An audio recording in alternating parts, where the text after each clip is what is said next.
Anytime people bring up rapping, I'm like, you guys don't, you're not there yet, because the square as a rhombus. Square as a rhombus, I'm Jordan, you're Thomas.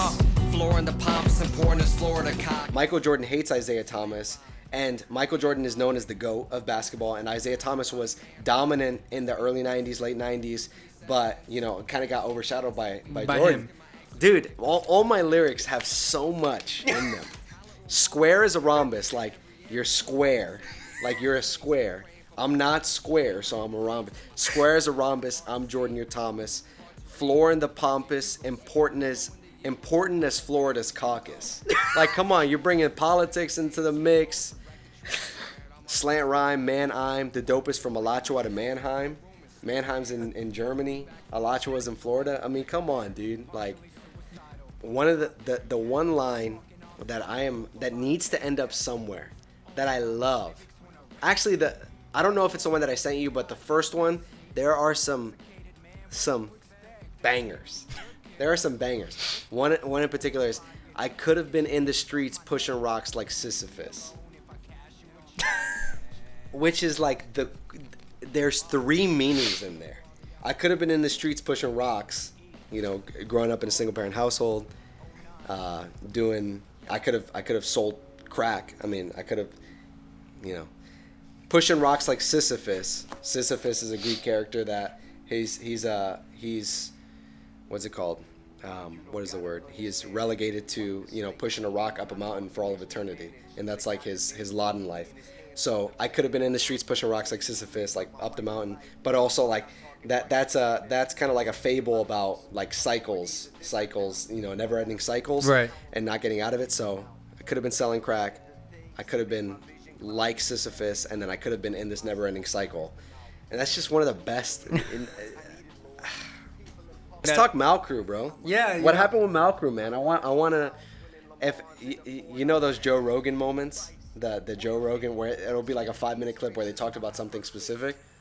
I want this video title to be, where did Malcrew dissolve? What happened with Malcrew?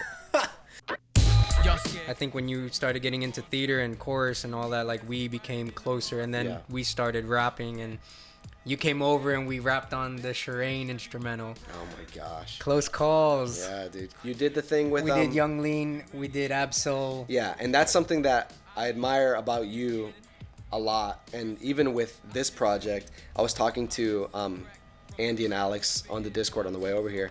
Just like, you do things, dude. Like, we wouldn't have opened for them if you hadn't, pursued it, tried to figure it out.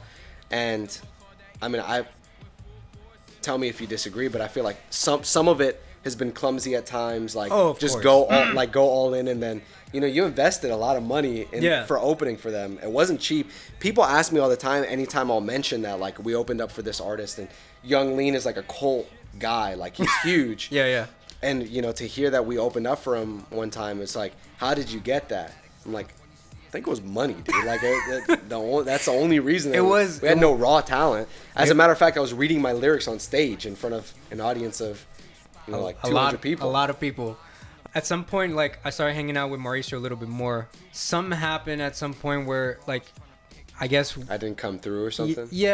Probably either you didn't come through, or I didn't get to hit you up, and I mean, eventually, like, at that point also, I think our friendship was starting to drift apart a little bit more. Yeah, I didn't come through. Basically, I guess you weren't really coming through, and I just wish that you told me, dude, because I had no idea. And the next thing that I heard was you guys were doing a show to premiere the music. I think so. And I went, and I was super frustrated. I was like, I didn't even know that these guys were working on anything. I had no idea. And but that was very foul on our part, I will admit. It's also not that big of a deal, but I remember, and I could totally accept that I was probably, or that I 100% was unreliable. You don't have the problem that most people do about execution. Like, execution is that'll literally stop someone from creating a mogul, like an empire, because they've got a lot of ideas, but they need someone to come alongside them and execute and help them, like, boots on the ground. Let's set up the studio. Let's get the lights out. Let's, edit it. But a lot of people will stop, in conversation with buddies of mine. And something I admire about my wife is, like, she executes. She just does it. I've got a podcast idea that I've had for like a year, and I've written essays. Like I've executed in that at that level, but to sit down, I've got everything I need. A lot of times you get stunted by the materials. You need some. There are practical elements that haven't come together, like you need a mic or you don't know how to record. But I've got all that stuff, and it's just a matter of doing it. The fear of the reception, whether or not people receive it well. Of course. Criticism, and just kind of getting in your own head about it. But you've never had that problem. Maybe 2014 to maybe like 2 years ago. Just like all of that is really a blur. Trying to find yourself, trying to figure stuff out. Going to college, not going to college, like living on your own, was kind of a blur. And I mean, the through line, if anything was consistent, it was going to church, even if I wasn't necessarily living, the lifestyle. Like it was something that I had done consistently from like 2012. One of the challenges is not allowing your lived experience or your history to be this excuse for the decisions that you're making. I think a lot, throughout my journey, that was one of the things that I was terrified of getting married was, my dad's relationship with my mom, them getting divorced when I was 6 years old, and me talking to my pastor, who I've got a great relationship with, and just telling him, like, I don't want to be like my dad. And allowing, like, kind of separating the strands and recognizing that I've got this, whether I like it or not, I've got this history. This is part of my story, but not allowing myself to make mistakes based upon that previous lived experience. Right. Because early on, like I said, 2016, like finishing college, I was kind of lost. I was in a relationship, but not committed, infidelity, double life, just all this kind of like mess, just a total mess. And it was one of the things that, I wanted to get married. I knew that I loved the girl that I was dating, who's now my wife. I loved her with everything. I wanted to spend the rest of my life with her, but I had so much baggage. And that's why one of the healthiest things for me was to get off Instagram, and then also recognize, I've got this lived experience. I've got these things I've got these skeletons in my closet, but at the same time, there's something wrong with me. Like, this is not something that happened to me. This is something that I'm actively participating in, and I've got to work through it. Mm-hmm. I'm not going to use the excuse of, my father's sins, but rather recognize there are things that I have to work through, and just coming to grips with it and making practical decisions to affect the narrative. Like, if you look at your life and say, this is an area where I want to improve, getting other people along on the journey with you to help you out, to keep you accountable, people that know you know them, and can tell you, hey, you're messing up in this area, adjust course, Yeah.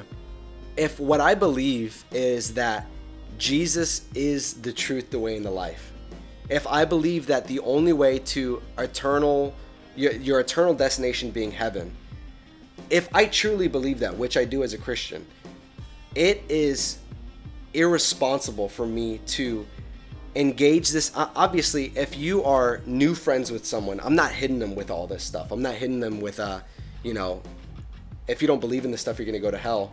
We're trying to get like an on-ramp onto that kind of that level of trust and that level of voice in their life. Because if you go up to someone that doesn't believe what I believe, and you hold a protest sign, that is, you're speaking to a brick wall. There's no communication. There's no message. There's no love. There's no investment. You're not putting any stock in the person that you're trying to communicate to. Yeah. If I'm trying to communicate the gospel of Jesus Christ to someone and I don't have a personal relationship with them, maybe obviously preaching is a different thing because that's just a large group communication. But if I'm really trying to mentor or be a friend to someone, or do this kind of thing, if I just come in kicking and screaming at them, there's gonna be no progress. But at a certain point, if I don't try to convey the fact that this is the most exclusive, inclusive thing that there could be, because exclusive in the fact that Jesus is the way to heaven. Jesus is the way to eternal salvation. But whosoever believeth, like it's exclusive in the fact that this is the means by which you receive the salvation. Yeah. But inclusive inclusive in that you can experience it. You don't have to have a membership card. You just have to believe in Jesus. So there's like a dichotomy or like a dynamic to it that if I continue in a relationship with someone, a friendship with someone, and I really consider this person important to me, I would be irresponsible to not then try to communicate the exclusivity of it, because I want you to experience the freedom and the wholeness that you can experience in Jesus. Yeah. If I believe what I believe, then at some point in the relationship, I have to pivot from, we can use these concepts, we can use these kind of adjacent ideas and all these different things, but you're kind of astray on this one thing, and I would urge you to consider this. And in turn, you're not really being very true to yourself as well. I would rather have an opportunity to dialogue with someone rather than closing that door before they even, get into relationship with me, Maybe a month or a month and a half of turnaround between me finding out that I was going to get ordained and then the ordination day. And Zoo came out around that time, and that album was on repeat. I knew that there was a particular shoe that I wanted to wear on the ordination day. Some Air Max 97s, Have a Nike Day, the colorway. And I remember going to Champs, the only Champs in Central Florida that had these shoes, and listening to Zoo the entire time. And I've got my Melee playlist that I started.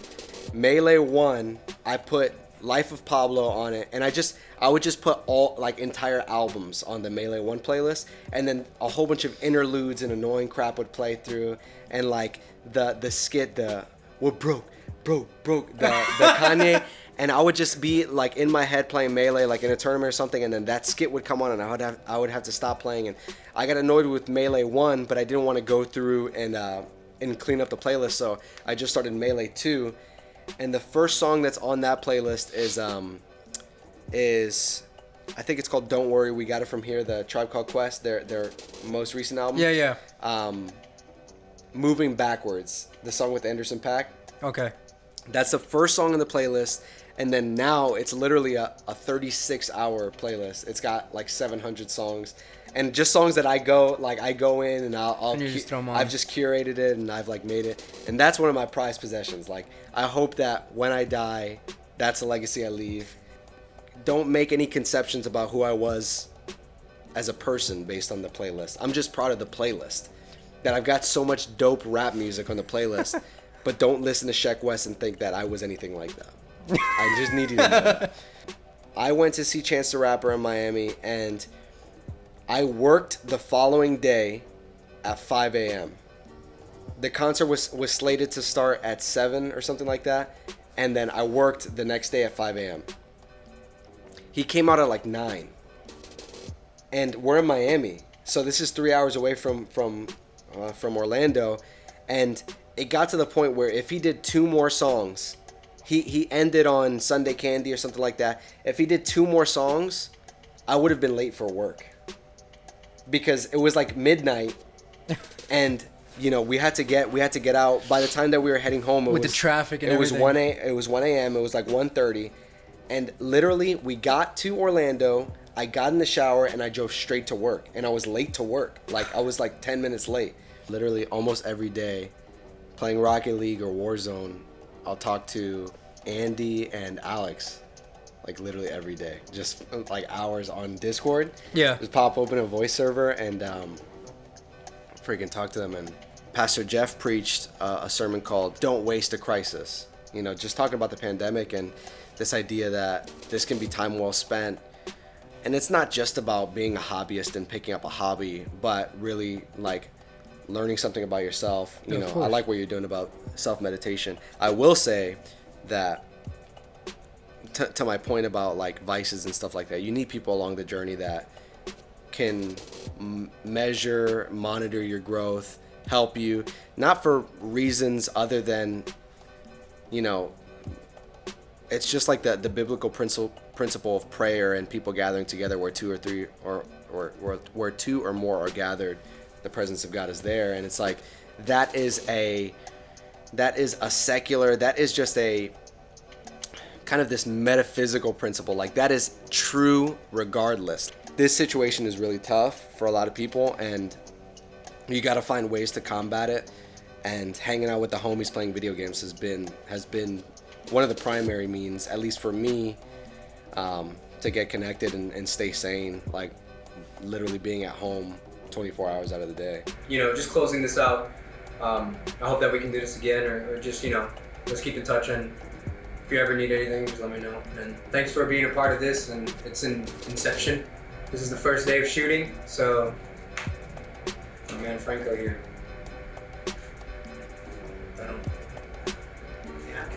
Let's respect the guidelines.